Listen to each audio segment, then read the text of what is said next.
दोस्तों, जंगल में रहने वाला एक बंदर इतना शरारती था कि पूरे जंगल के जानवर उससे डरते रहते थे। वह किसी की पीठ पर चढ़ जाता, किसी के कान पकड़कर उसे दौड़ाता और फिर जोर जोर से हंसते हुए पेड़ पर चढ़ जाता। लेकिन एक दिन एक चालाक सियार ने उसी बंदर को ऐसा सबक सिखाया जिसे वह जिंदगी भर नहीं भूल पाया। आखिर उस सियार ने ऐसा क्या किया और कैसे बंदर खुद अपने लालच में फंस गया? आइए सुनते हैं पूरी कहानी। घने जंगल के बीच एक बड़ा सा पेड़ था। उसी पेड़ पर एक बंदर रहता था, लेकिन वह कोई साधारण बंदर नहीं था। वह बहुत शरारती और बदमाश था। जब भी कोई जानवर जंगल के रास्ते गुजरता, वह अचानक पेड़ से कूदकर उसकी पीठ पर चढ़ जाता। कभी वह हिरन के कान पकड़कर उसे तेज तेज दौड़ाता, कभी खरगोश को डराता, कभी तो छोटे जानवरों को मारकर उनका मजाक उड़ाता। फिर जोर जोर से हंसता और फुर्ती से पेड़ पर चढ़ जाता। जंगल के सारे जानवर उससे बहुत परेशान थे।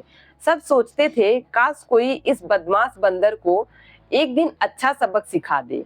एक दिन जंगल के पास नीले रंग के पौधों वाला एक खेत था। उसी खेत से एक सियार गुजर रहा था।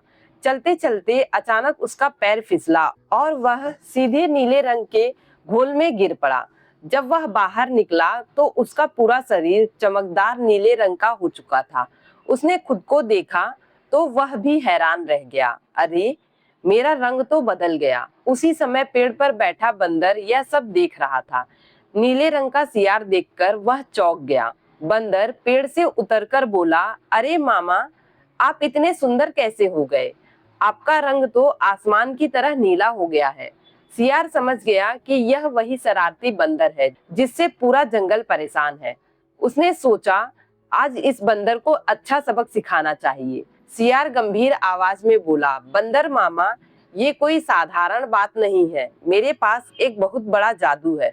बंदर की आंखें चमक उठी। वह तुरंत बोला, जादू? कैसा जादू मामा? मुझे भी बताओ। सियार बोला, मैं किसी भी जानवर का चेहरा चांद की तरह सुंदर बना सकता हूँ। अब तो बंदर खुशी से उछल पड़ा। मामा, मेरा भी चेहरा सुंदर बना दो। सियार बोला, इसके लिए एक खास चीज चाहिए। बंदर ने उत्सुकता से पूछा, कौन सी चीज?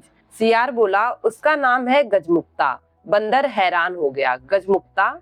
गजमुक्ता क्या होता है? सियार बोला, जैसे सांप के पास मणि होती है, हिरण के शरीर में कस्तूरी होती है, वैसे ही हाथी के मस्तक में एक दुर्लभ रत्न होता है जिसे गजमुक्ता कहते हैं। अगर वह मिल जाए तो किसी का भी चेहरा चांद की तरह चमक सकता है।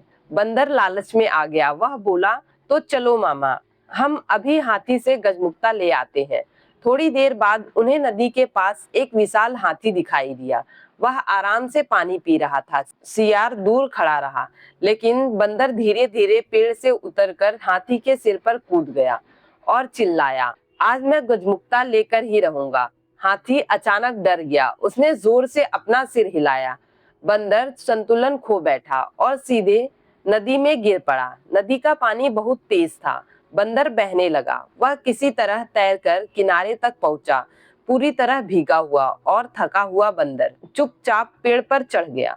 दूर खड़ा सियार यह सब देख रहा था। वह हंसते हुए बोला, अरे मूर्ख बंदर, न हाथी के सिर में कोई गजमुक्ता होता है और न ही कोई ऐसा जादू। मैंने ये सब इसलिए कहा था ताकि तुम्हें सबक मिल सके।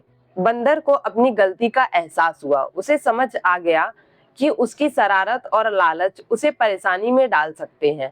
उस दिन के बाद उसने जंगल के किसी भी जानवर को परेशान करना बंद कर दिया। धीरे धीरे जंगल के सारे जानवर उससे फिर से दोस्ती करने लगे। इस कहानी से हमें 3 बातें सीखने को मिलती हैं। पहली, दूसरों को परेशान करने वाला इंसान एक दिन खुद परेशानी में पड़ जाता है। दूसरी, लालच इंसान को हमेशा मुसीबत में डाल देता है। और तीसरी, अक्ल हमेशा ताकत से बड़ी होती है।